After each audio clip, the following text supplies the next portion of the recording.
고구려의 25대 왕 평원왕이 즉위합니다. 그리고 고구려의 위세가 이렇게 한풀 꺾인 이때 바로 오늘의 주인공 온달이 등장하는 겁니다. 그런데 자, 여러분도 혹시 평원왕이란 이름을 들어보신 적은 있습니까? 당시 왕이 죽은 후엔 시호라는 칭호를 붙였는데요. 지금 우리가 이야기하는 평원왕도 죽은 뒤 붙은 시호입니다. 그런데요, 평원왕은요, 이렇게도 불렸습니다. 평강상호왕, 줄여서 평강왕. 평강왕? 평강왕이란 이름은 좀 익숙하지 않나요? 평강공주. 그렇죠. 그러면은 아버지인가 보다. 공주 아버지 딸인가 보다. 아. 공주님께 하래 올리나이다. 고구려의 25대 왕 평원왕이 평강공주의 아버지입니다. 자, 그러니까 평강을 이름이라고 알고 계셨는데 공주의 이름은 평강 아니라는 네. 거예요. 평강왕의 딸이기 때문에 평강공주라고 부른 거였습니다. 자, 그런데 이때 평원왕은 그야말로 이 당시에 사면초가에 몰려 있었습니다. 자, 이런 상황에서 즉위 후 평원왕은요, 우선 민생 안정에 아주 힘을 기울이기로 하죠. 평원왕은요, 가난한 백성들이 굶주리지 않는 정책을 펼칩니다. 백성들에게 양장법을 권하고 따뜻한 옷을 만들어 입을 수 있게 했습니다. 자연재해가 심할 땐 무리해서 백성들을 동원한 국가 사업을 버리지 않았습니다.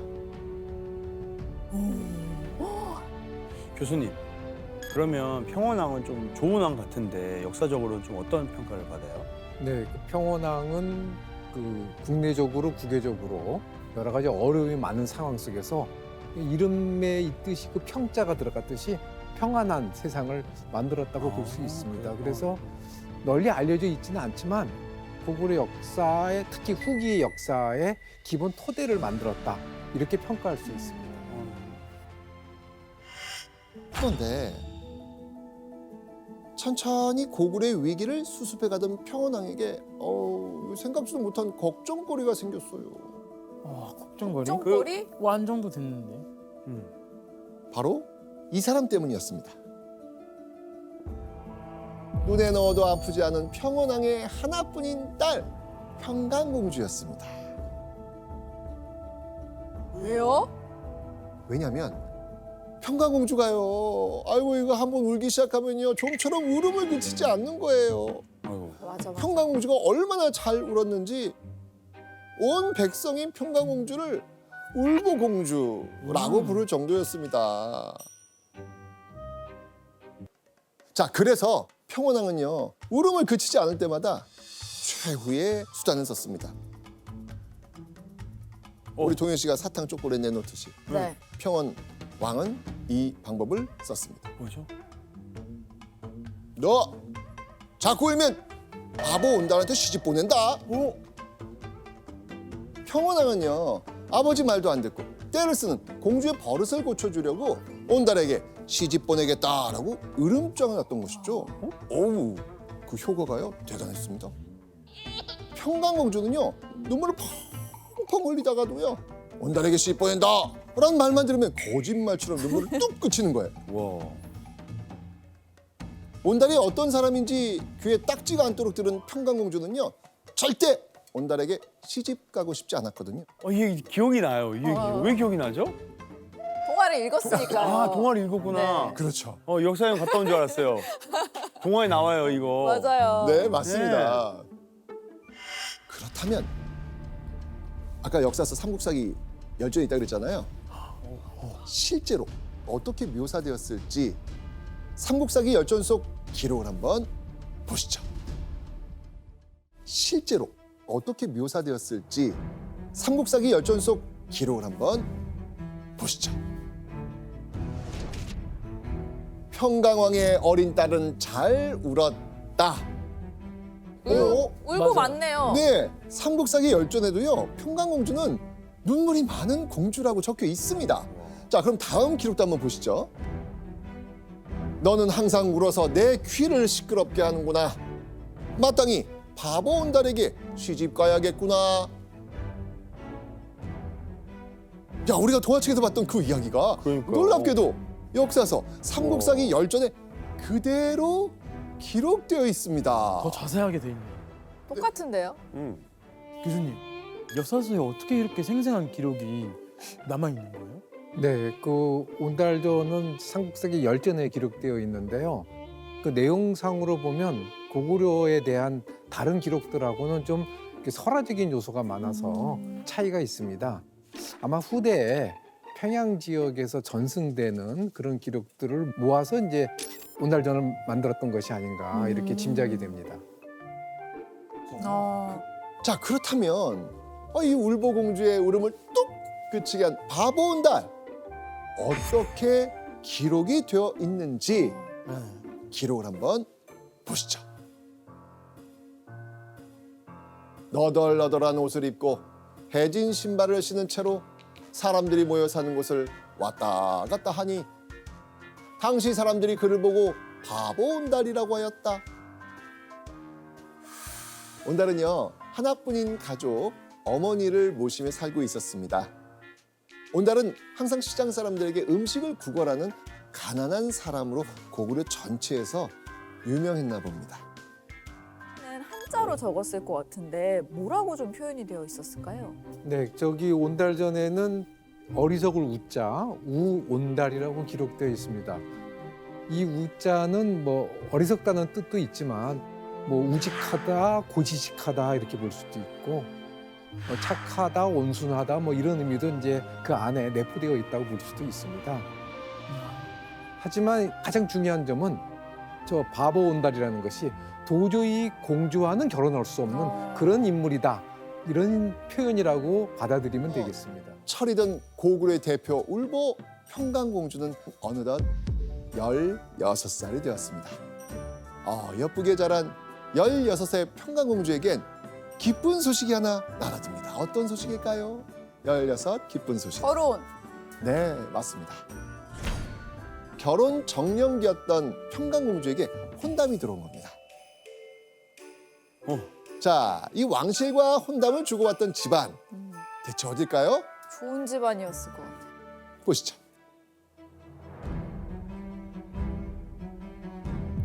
자, 상부 고씨. 자, 우선 성 앞에 붙은 상부. 상부는 뭘 것 같습니까? 높은 좀 비슷했어요. 고구려 수도인 평양성은요 5개 지역으로 구분했는데요. 이걸 오부라고 불렀습니다.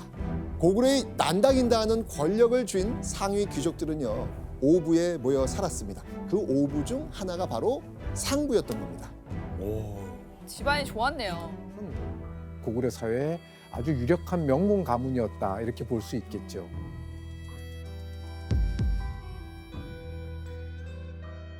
자, 여러분이 만약에 아빠 평원왕이에요. 그럼 이 혼담 어떻게 하시겠습니까? 무조건 무조건 결혼해야죠. 해야죠. 평원왕은 얼른 상부 고씨와의 혼담을 진행하려 했습니다. 그런데 평강공주가 이 혼담 이야기를 듣더니 허럭 화를 냅니다. 왜 그랬을까요? 평강공주가요? 네, 아버지한테 상부고 씨랑 결혼을 했는데 결혼하라고 하니까 왜지? 이번에 우리 예원 씨가 평강공주가 되셔서 한번 읽어주시죠.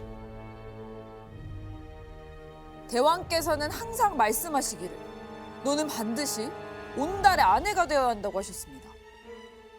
지금 어찌하여 그 말씀을 고치려 하십니까? 자, 그러니까 평강공주가 부유한 생활이 보장된 상부 고씨와의 혼담을 뻥 차고 울음을 뚝 그칠 정도로 싫어했던 바보 온달과 결혼하겠다고 나선 거예요. 아니 그때는 바보 온달이랑 결혼시키면은 울음을 그쳤잖아요. 네. 결혼하기 싫어서. 네. 근데 왜 이렇게 된 거죠? 평온왕은요 가슴에 천불이 일어날 것 같았지만 마음을 진정시키고 평강공주를 설득을 합니다. 너의 울음을 그치게 하려고 한 말이다. 너와 온달을 결혼시킬 생각 전혀 없었다. 이렇게 아버지의 말을 들은 평강공주, 이제 마음을 돌렸을까요? 네. 자, 우리 예원 씨가 평강공주가 어떤 대답을 했는지 한번 읽어주시죠. 오. 당치도 않습니다.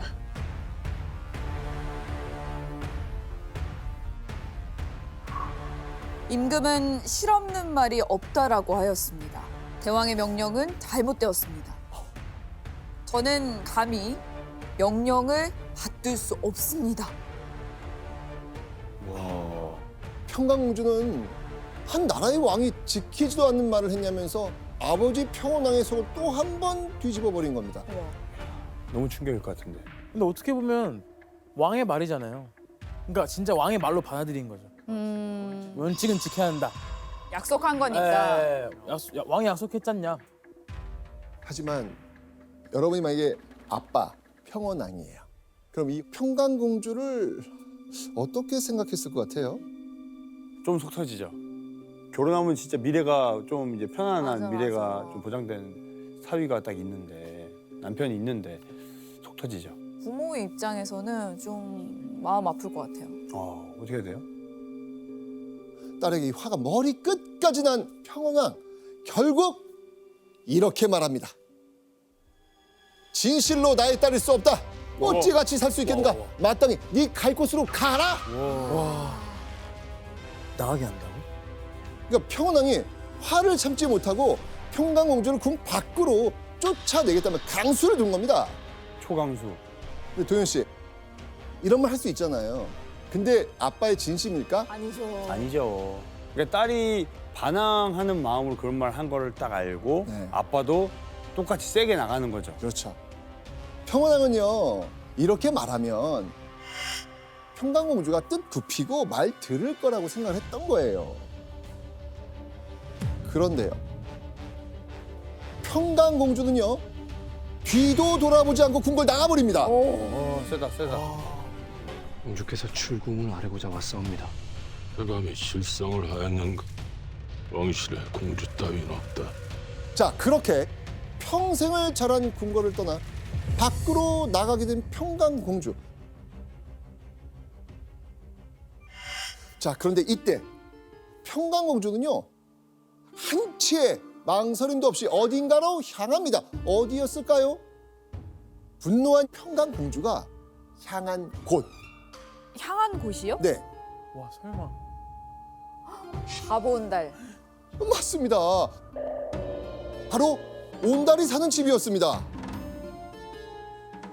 사람들에게 물어 온달의 집을 찾아낸 평강공주는 깜짝 놀라고 맙니다. 왜요? 평강공주는 살아생전 그렇게 낡은 집을 본 적이 없어요. 야 이거 약간 드라마인데? 평강공주는 놀란 마음을 가다듬고 조심스레 온달 집 안으로 들어갑니다. 그런데 온달의 집엔 온달이 없었어요. 온달의 집엔 눈이 멀어서 앞이 보이지 않는 온달의 늙은 어머니만 계셨던 겁니다. 아이고야. 평강공주는요, 예의를 갖추고 온달의 어머니에게 이렇게 말합니다. 온달과 결혼하기 위해 왔습니다. 온달이 어디 있는지 알려주십시오. 라고 이야기합니다. 진짜 대단하네요. 너무 직진이다. 온달 어머니는요, 깜짝 놀랐습니다. 눈에 이게 보이지는 않지만 이 평강공주가 귀한 신분이라는 걸 단번에 눈치를 챈 겁니다. 맞네. 알았을 것 같아요. 네, 식감 이런 걸로. 그렇죠. 향도 다르니까. 제 아들은 가난하고 누추해서 귀한 분과 가까이 할 사람이 되지 못합니다. 온달의 어머니는 평강공주의 청을 거절하면서 돌려보내려고 했습니다. 하지만 공주의 끈질긴 부탁에 못 이긴 온달의 어머니는요, 이렇게 말합니다.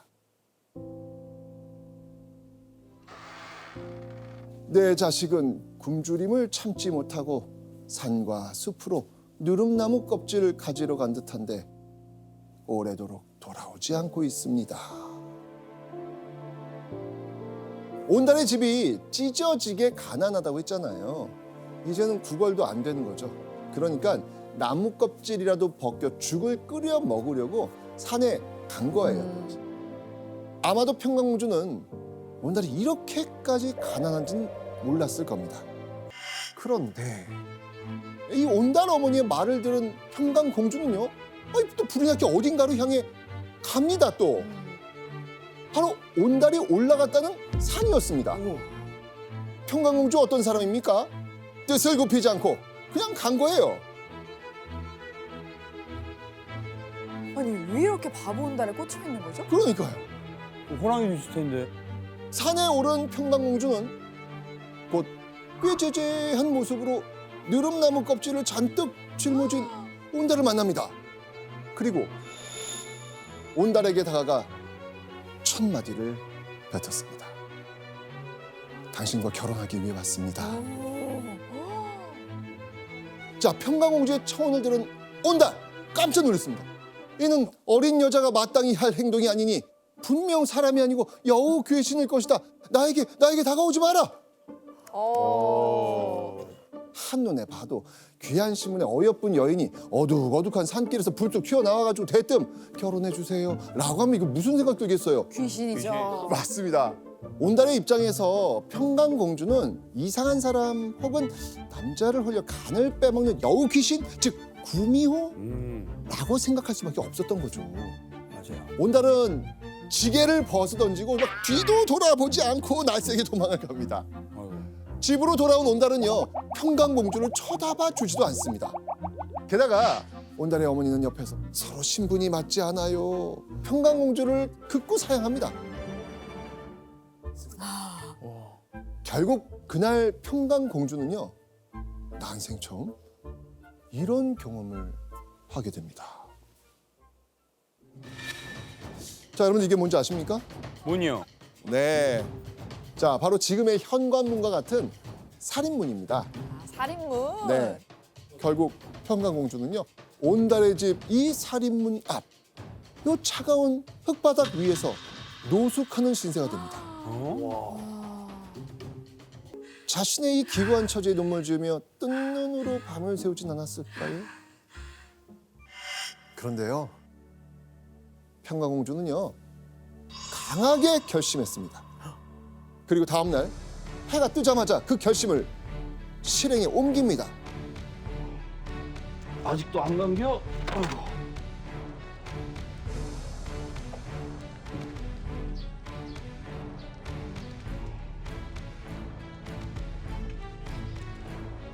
왜 이래?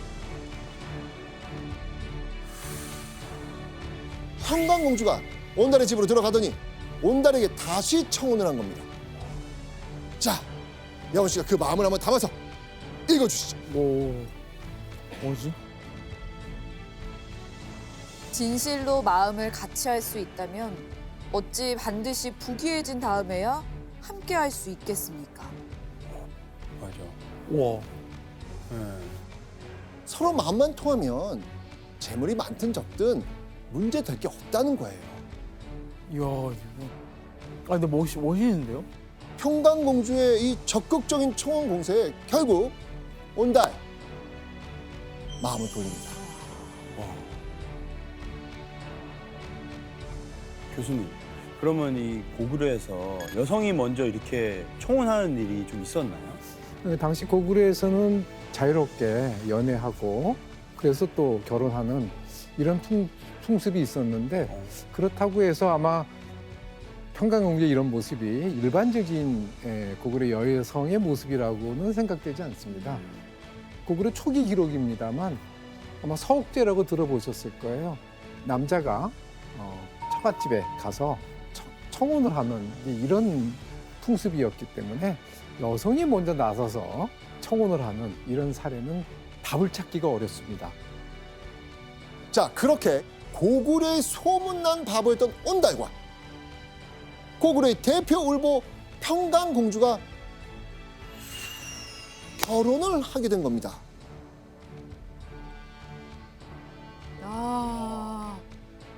그런데 신분의 최상위층과 최하위층의 만남, 여러분이 온달이라면 이렇게 갑자기 얻게 된 아내 평강공주를 어떻게 생각했을 것 같아요? 그냥 어, 좋지만 어. 계속 그 의심은 했을 것 같아요. 아, 아, 그냥 계속 물어봤을 것 같아요. 왜 나랑? 그러니까. 그렇죠. 우렁각시 같은 고귀한 여인이 찾아왔지만 온달의 마음속에 이런 생각 떠나지 않았을 것 같아요. 평강공주가 정말 나랑 결혼하려고 온 걸까? 혹시 뭐 다른 뭐 꿍꿍이나 속셈이 있는 건 아닐까? 갑자기 생각지도 못한 결혼을 하게 된 온달은 평강공주의 행동에 의문과 의심을 품지 않았을까요? 그런데 평강공주와 결혼하고 얼마 지나지 않아서 온달과 온달 어머니의 입이 떡 벌어지는 일이 벌어지네요. 아, 어? 큰일 났구만 또. 아닙니다. 쓰러질 듯 허름했던 온달의 집에 물건들이 끊임없이 계속 들어옵니다. 어떻게 해요? 아, 잠깐만. 아니. 이거 드라마다. 아니, 자, 이가 빠지고 낡은 그릇은 반질반질한 새 그릇으로 바뀌었고요. 먹을 것이 없어 나무 껍질을 벗겨 먹던 밥상엔 쌀밥과 고깃국이 올라옵니다. 대박. 심지어 수발을 들고 심부름하는 노비까지 들였습니다. 예? 노비까지요? 가난했던 온달의 집이 부잣집으로 탈바꿈한 겁니다. 어떡해요? 그러면 자, 대체 어디서 돈을 마련하고 집안 살림을 채웠을까요? 와, 설마. 삼국사기 열전에 고스란히 기록되어 있습니다. 너무 궁금하다. 궁금합니다. 공주는 값비싼 팔찌 수십 개를 팔꿈치에 걸고서 궁을 나와 홀로 갔다. 아, 오. 되게 귀엽다. 귀여워 이렇게. 이게 금가락지 아니겠습니까? 예. 평강공주는요 무작정 궁궐 나오지 않았습니다. 팔에 돈이 될 만한 값비싼 보석 팔찌 수십 개를 빼곡하게 차고 나온 겁니다. 자, 여러분이 볼 때 평강공주 어떤 사람인 것 같아요? 야무져요. 현명해요. 현명해요. 미래를 생각하는 사람이에요. 네, 강단이 있으면서도 주도 면밀한 계획성까지 지닌 여성이었던 겁니다.